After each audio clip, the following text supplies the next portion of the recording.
bit. All right, so grammar lesson 9 is posted. It's a new grammar lesson for this week. I'll watch that tips video and complete that by Wednesday night. Is that the wrong number? I gotta double check that number. Might not be right. We're not on 9, are we? I think we're on 5. I'll double check that and get back to you. Anyway, the correct one is posted. I think I just mistyped it here. Vocab creative usage is due by tonight, so we can share a couple of those tomorrow. So lesson 2, the vocab, use 8. I think there's still 10 words each in the unit for a while, and make sure you use 8 out of 10 of those and highlight or bold them in your little paragraph or whatever you do, and I'll check that in the morning. Writing, personal narrative is due tonight. Touch base one more time on this, and let's please get that done on time. That is a 50-point writing grade. That's a big grade. Now the paper itself will be 100 points, but that's a big grade. I don't want to count off 10%. I don't want to count off 20%. I want you to be on time and have that done. I give you a good amount of time to get that. So this thing here, right, that should be done by tonight. I had a couple people ask me questions about that. Thought I might show you a model a little bit here. Okay, so what does an opening device and a thesis really look like? And I'll kind of talk through it, but here's an actual example, okay?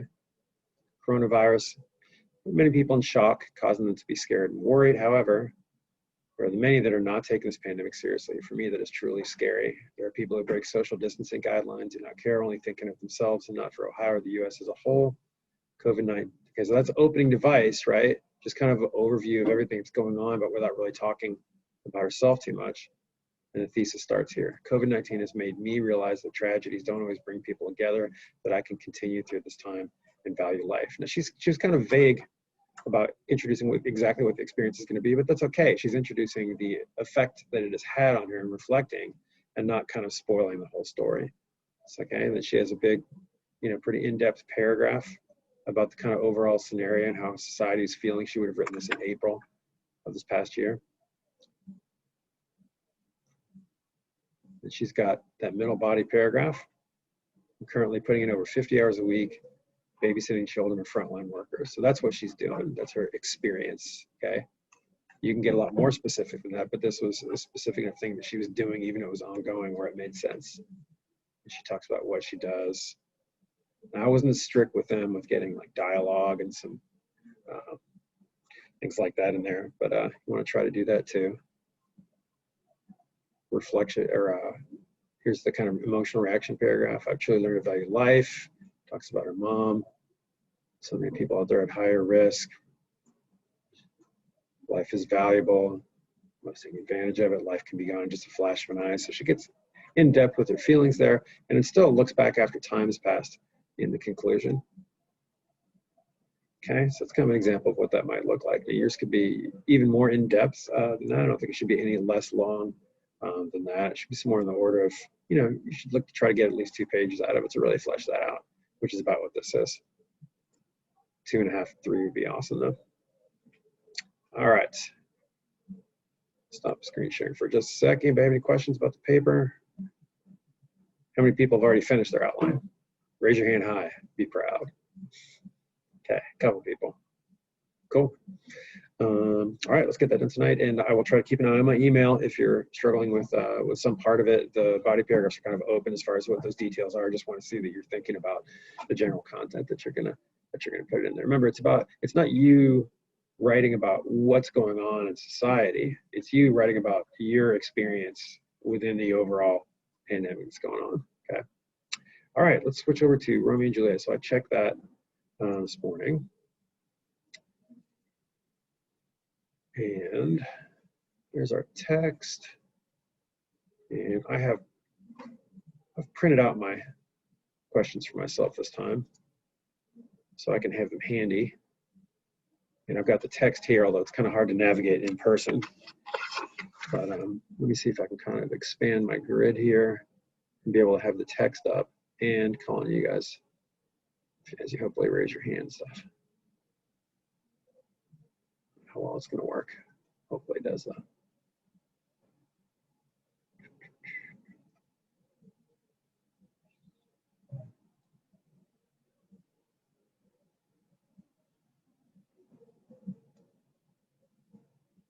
There we go.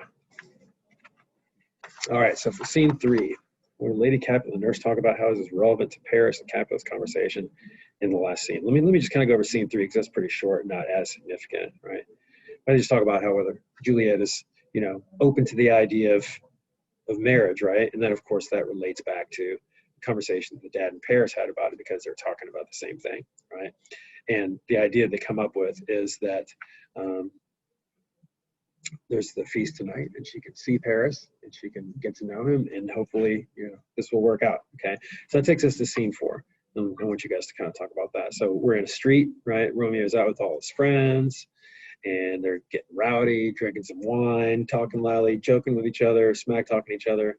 How does Romeo still seem to feel about what he understands to be love? Who can tell us what they have for that one? Number 1. Let's get you guys talking here.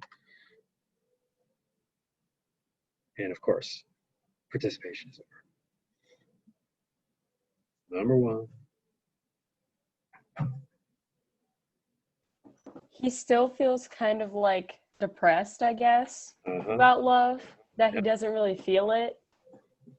He's still kind of in the mood of insisting that you're not going to be able to show me some other girls that are going to make me forget about, not Juliet, right? They're going to make me forget about what person? Rosaline. Right, Rosaline. Yeah.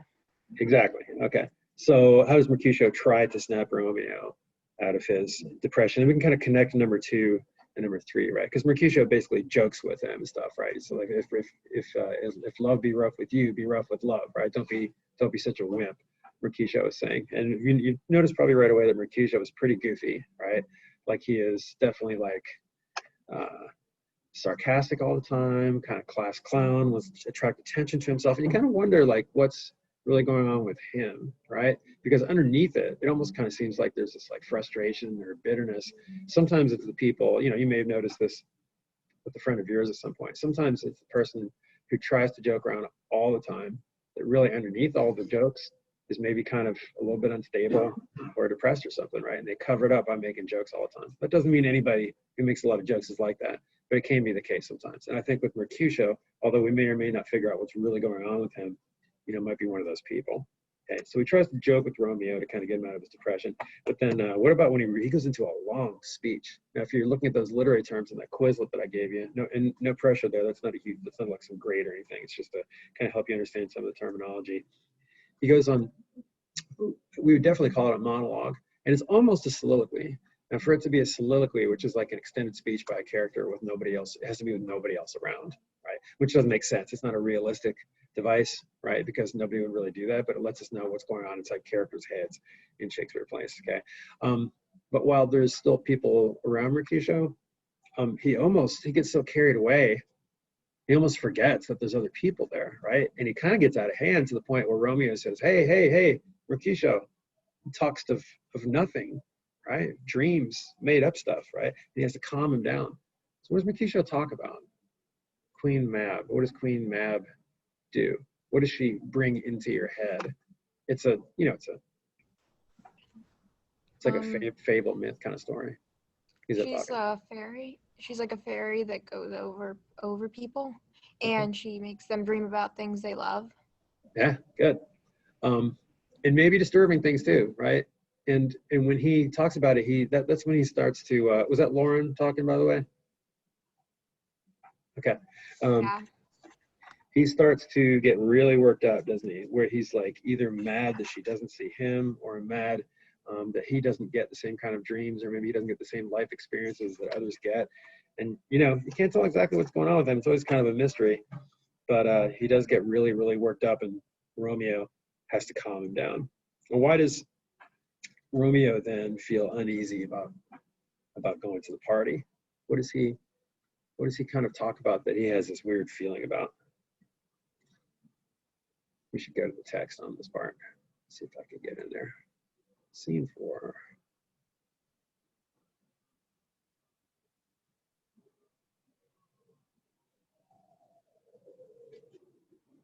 Now I gotta get you guys out of the way.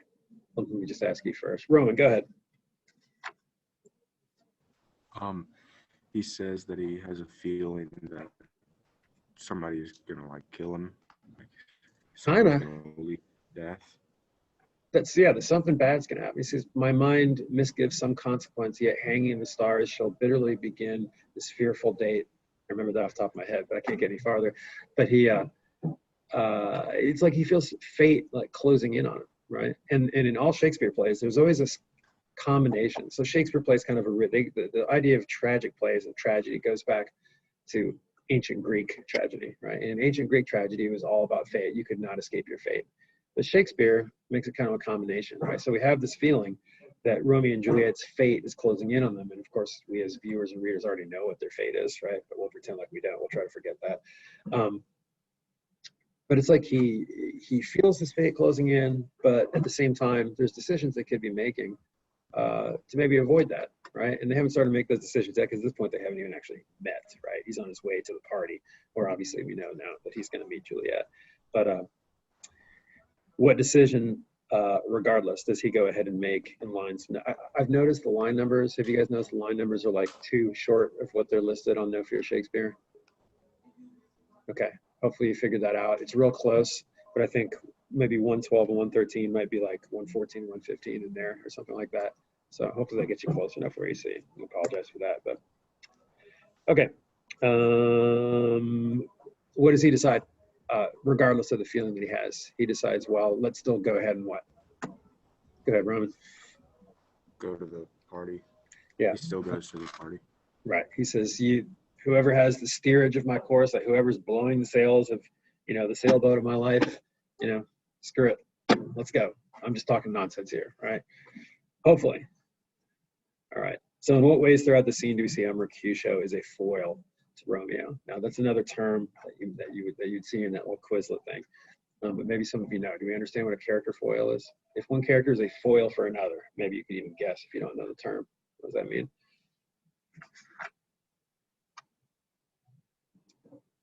Anybody know? Couldn't really answer that question if you don't. Can you guess? A foil. Influence? Sorry?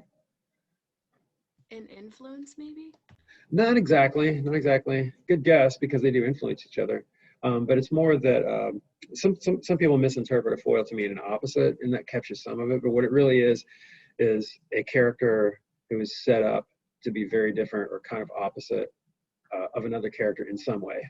Okay. So how do we see that in some way Mercutio contrasts some aspect of Romeo's character? Well, how does Romeo act all the time? He's really dramatic and emotional, right? Maybe a little bit overly serious. And then how does Mercutio kind of contrast that in some ways? He does get worked up, but what image does he try to project? He tries to be how all the time? That he's funny. That he's goofy, that he's not going to take things overly seriously, right? And that just by the way that he acts and the way that he's saying it too, contrasts Romeo, because he's super melodramatic, right? Okay. Act 1, Scene 5. We learn from Romeo's soliloquy that he's struck by love at first sight when he sees Juliet at the party. And paraphrase Romeo's speech, 42 to 51. You guys answer that. This is the moment of this. This defines the whole concept of love at first sight. This is where it comes from. This is the moment. If we could just like freeze it here, everything would be perfect, right? They would see each other. They would be excited. They would be happy, and we just stop, right? And nothing horrible would happen. But we can't. The story goes on. What does he say? What does he compare it to? Ella. So can you hear me? Yep. Okay, so he compares Juliet to a jewelry earring hanging against the cheek of an African, and he also says that her beauty is out of this world. Right. And that just erupts out of him, right? As he speaks to himself, seeing her across the room. Think to yourselves, do you find that plausible, that you could see someone across the room at a party and feel that way? You don't know them, right? So most of us don't buy that, right? Like you can't fall in love at first sight. You can think what you want about that, but we might question, especially with how Romeo has talked before, is that more lust at first sight, right? Does he just see someone that he finds like really attractive and he's telling himself, oh, I'm in love with that person because, she must be awesome because she's so beautiful, right? It doesn't always work that way, right? Now, can you see someone interacting and moving around and talking and stuff and maybe be able to kind of infer what kind of person they're? Maybe kind of, right? But most of us probably in modern day don't believe in the whole love at first sight thing. No, I'm not saying it can't happen, right? Some people have met like that. It's actually worked. But it's a very idealistic idea, right? So we'll leave it at that for now. How does a speech about love for Juliet compare to a speech about being in love with Rosalind? Well, it's very different, right? Because with Rosalind, he's crying and like, just being upset that she's not returning his affections and things like that. And here he's admiring someone from a distance and he sounds really idealistic. All right, are we convinced that Romeo truly loves Juliet? Why or why not? We just kind of covered that and talked about that. So I'm going to make sure and keep moving here so we can finish. Let's go up to number 4. Okay, so they are kind of, they're seeing each other across the room, eventually having a conversation off to the side, right?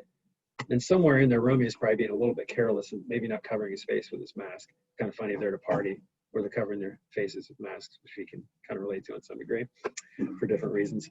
But he probably gets a little bit careless with his mask as he's admiring Juliet from afar and having his love at first sight moment.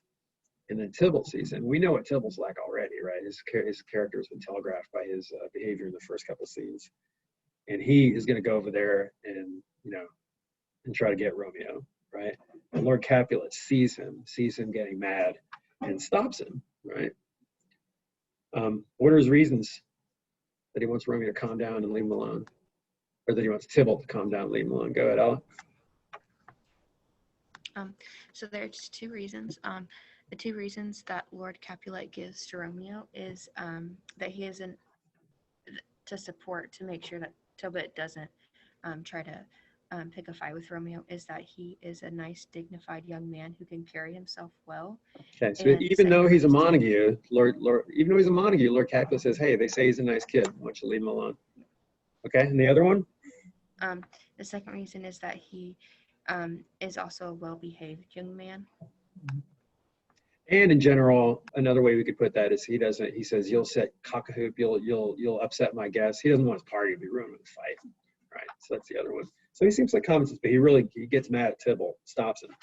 And then Tybalt has to kind of like withdraw himself and calm down. And in lines 89 to 90, or maybe probably a little bit after that, what threat does Tybalt make as he agrees to withdraw? Now, who's Tybalt talking to when he makes that quote-unquote threat? It's a trick question. Because he's only talking to himself. Okay, so he says, I will withdraw, but this self-seeming sweet will convert to bitterest gall. I think I kind of have that right. In other words, I'm going to calm down right now, but later I'm going to get him, right? He promises to him. He pledges to himself he's going to get Romeo. So that conflict is probably not over. He's holding a grudge that Romeo was there at that party. All right. Got to finish up here. Lines 91 to 104. Romeo and Juliet speak to each other. What type of poem their lines form? Did anybody get that? Because that was kind of a hard question. Roman? A sonnet. It is a sonnet. Good. Did you figure that out, or was it listed in the Spark Notes somewhere, or did you notice how many lines it was, or just curious? I like poems. Okay, so you actually knew that. That's great. You could tell by how it's asked. 91 through 104. That's 14 lines, right? So that's a pretty big clue right there. And it goes back and forth. But if you notice, it follows an A-B, A-B by Romeo rhyme scheme, an A-B, A-B rhyme scheme by Juliet, A-B, A-B by Romeo, and then one each that rhyme with each other at the end. So just like the chorus, the prologue at the very beginning of Act 1, right? The act kind of begins and ends with a sonnet. But then unfortunately, a little bit after that, at the very end, what does Romeo realize?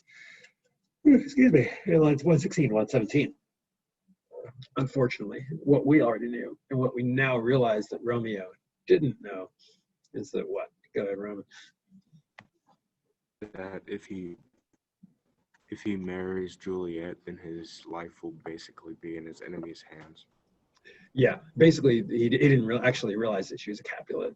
He got so carried away, he forgot where he was. Didn't question whether, not everybody there is a Capulet because they've invited a bunch of people there. It's a party, but she is. So my only, my only love sprung from my only hate is one of the lines there, right?